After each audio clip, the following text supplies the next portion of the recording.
For this lab, we will be measuring the effects of different variables on respiration.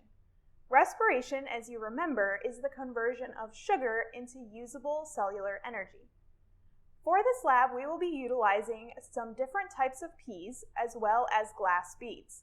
Specifically, we will be using peas that have germinated as well as dried peas. Germinated peas are simply peas that have started growing and are no longer dormant. Dried peas, on the other hand, have not yet begun growing and are still in their dormancy life stage. Glass beads are going to be used as our control. As you know, glass beads are non-living, so they should not be respiring at all.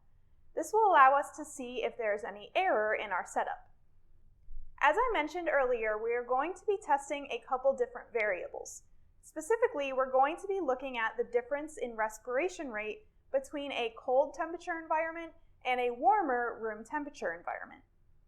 To do this, we are going to be using a tool called a respirometer, which you can see here. The respirometer contains a few different parts. This bottom part is called the chamber, and this is where I will be putting the beads or the peas. This top part is referred to as a pipette, and this will allow us to measure any changes in the volume of gas within the chamber. When we're ready to start the activity, I will prepare the respirometers, assemble them, and place 3 respirometers in each of these black trays. Once they are ready to go, I'm going to be putting the respirometer like this. So the tip of the respirometer is resting on the edge of the tray. This will allow the respirometer to equilibrate or get used to the temperature environment that I've put it in. Remember, we're going to be using both room temperature and cold water. Once the respirometer has sat in the tray for 3 minutes, like this, I will be fully lowering it down into the water and taking the first measurement. This measurement you're going to record on your data sheet under time 0. After this initial measurement, I will be taking additional measurements every 3 minutes for a total of 15 minutes. Again, make sure you record these measurements on your data sheet. Respiring plants use oxygen and produce carbon dioxide at the same rate. So you may be wondering how we will see a difference in the volume of gas within the chamber. To break this rule, we are going to be using something called potassium hydroxide. Potassium hydroxide will absorb the carbon dioxide that's being produced, so all we will see is oxygen being used up. Therefore, the amount of gas inside the chamber, or the volume of gas, will decrease as respiration continues, and this is what we are going to be measuring. Before we get started, make sure to record 2 hypotheses for what you think is going to happen during this activity. You want to record what difference, if any, will occur between the dormant peas and the germinating peas. You also want to record if there will be any effect on temperature. Remember, again, our 2 temperatures are cold water and room temperature water.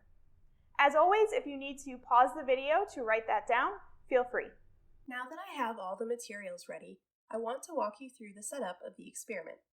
On the left, you'll see our 2 trays of water, room temperature water on the very far left and ice water to the right. You'll also notice they both have a thermometer, which will allow me to monitor the temperature of the water as the experiment progresses. Resting on the ice water tray is a stopwatch. This will allow us to keep track of time so we can check the temperature of the water and the amount of oxygen that's been consumed every 3 minutes. Just to the right of the water trays, you'll see the 6 respirometers, 3 for the room temperature bath and 3 for the ice water bath. You may notice that there is a cotton ball in the bottom of each one. This is to soak up the potassium hydroxide I will be adding before we start the experiment. To the right of the respirometers are the items that will be going inside the chambers.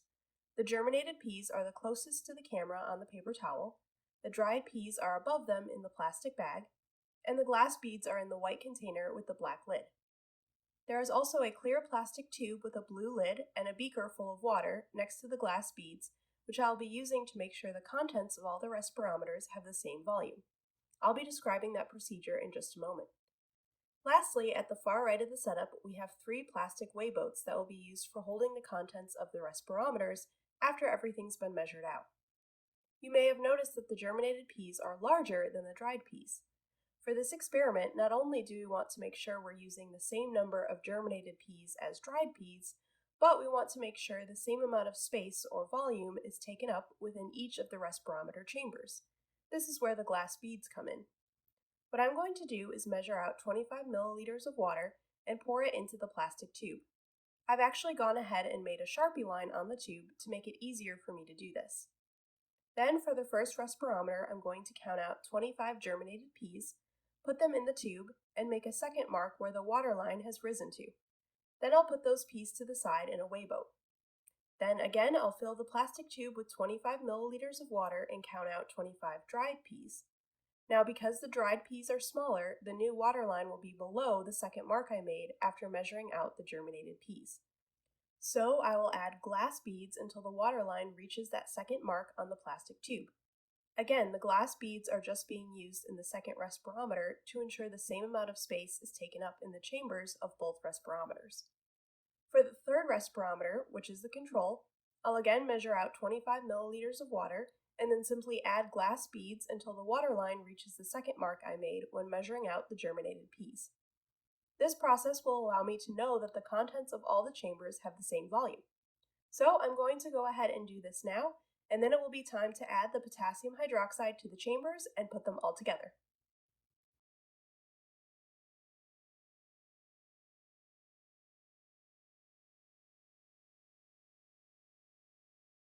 I mentioned earlier we will be using potassium hydroxide to absorb the carbon dioxide being produced, so all we observe is the oxygen being consumed. I will now be adding 40 drops, which is about 2 milliliters, of potassium hydroxide to each of the cotton balls in the respirometers.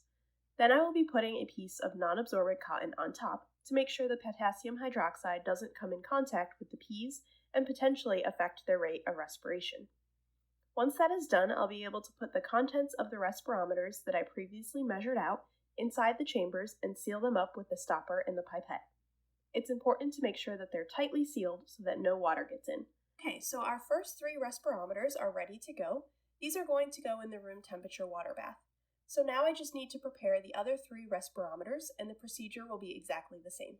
So I'll be measuring out the peas and beads with the plastic tube to ensure they take up the same amount of volume, adding potassium hydroxide to the cotton ball, and putting it all together and sealing it up. Alright, all our respirometers are ready to go. So I'm going to put them in the water trays with the pipette tips resting on the lip of the tray and leave them there for 3 minutes. That will allow them to equilibrate to their new temperature environment. Then I will lower them completely into the water and take the first readings, which will include both the temperature of the water and the amount of oxygen that has been consumed. You'll want to make sure you record this on your datasheet at time 0. Let's get started.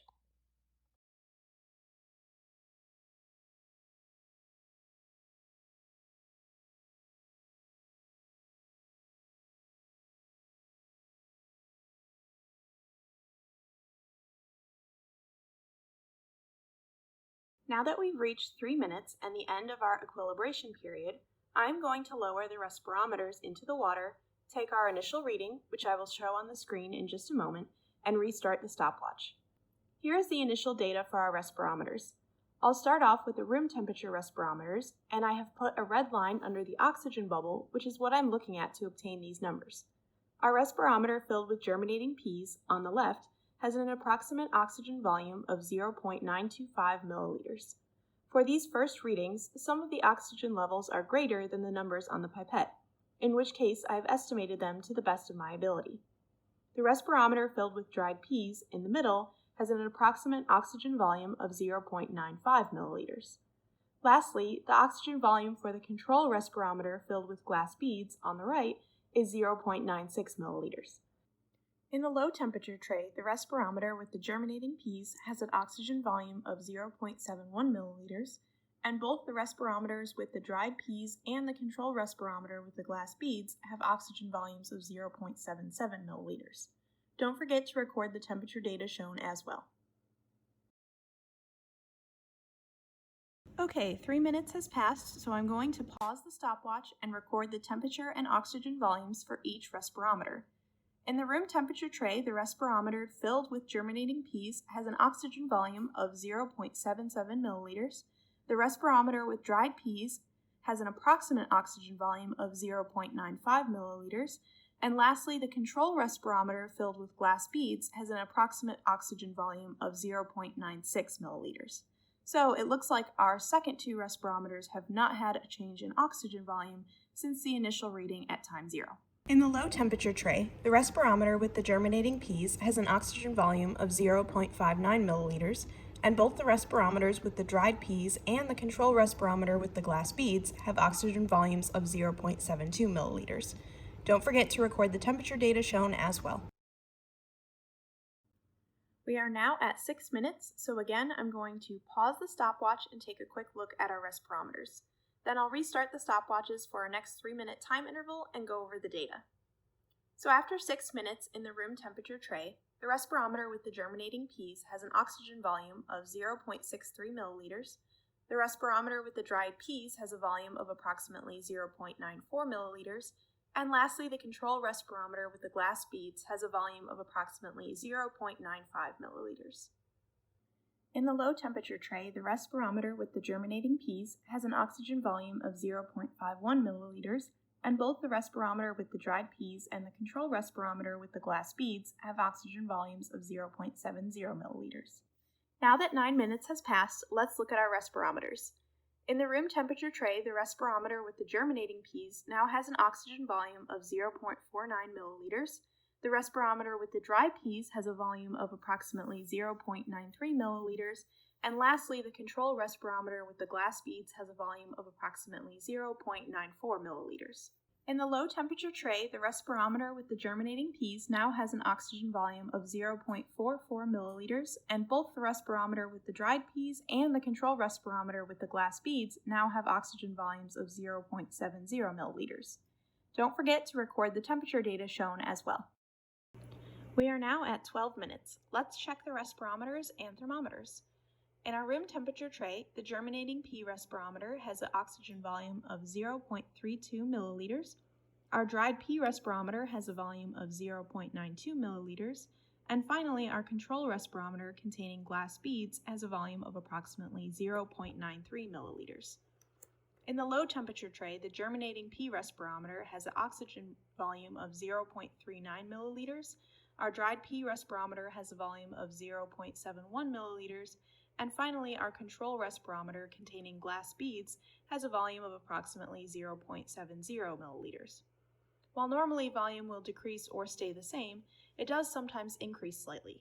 This simply indicates that the setup isn't 100% perfect, and we may have a small amount of error present. As always, don't forget to record the temperature data as well. We've reached the end of the demonstration. Let's take one more set of measurements. In the room temperature tray, the germinating pea respirometer has an oxygen volume of 0.19 milliliters, our dried pea respirometer has a volume of 0.91 milliliters, and finally our control respirometer containing glass beads has a volume of 0.92 milliliters. In the low temperature tray, the germinating pea respirometer has an oxygen volume of 0.35 milliliters, our dried pea respirometer has a volume of 0.72 milliliters, and finally, our control respirometer containing glass beads has a volume of approximately 0.71 milliliters. The volume and temperature columns should now be completely filled in on your tables, but if you missed a measurement, I'll be showing that table for reference at the end of the video.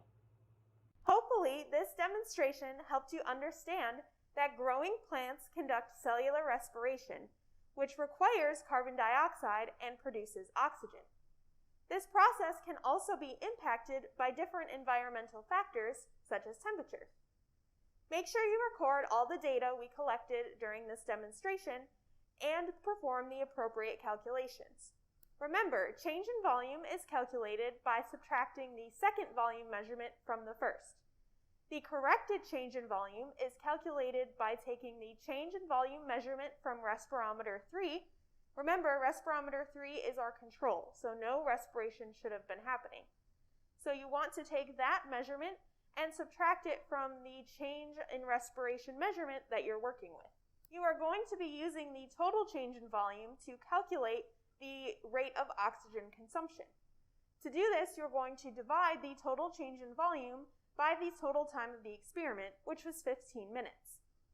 Once you've finished with these calculations, you're also going to want to make a graph of your data. Make sure to place time in minutes on the x-axis and total oxygen consumed on the y-axis. Remember, if you need help with any of this, your classroom teacher will be more than happy to assist.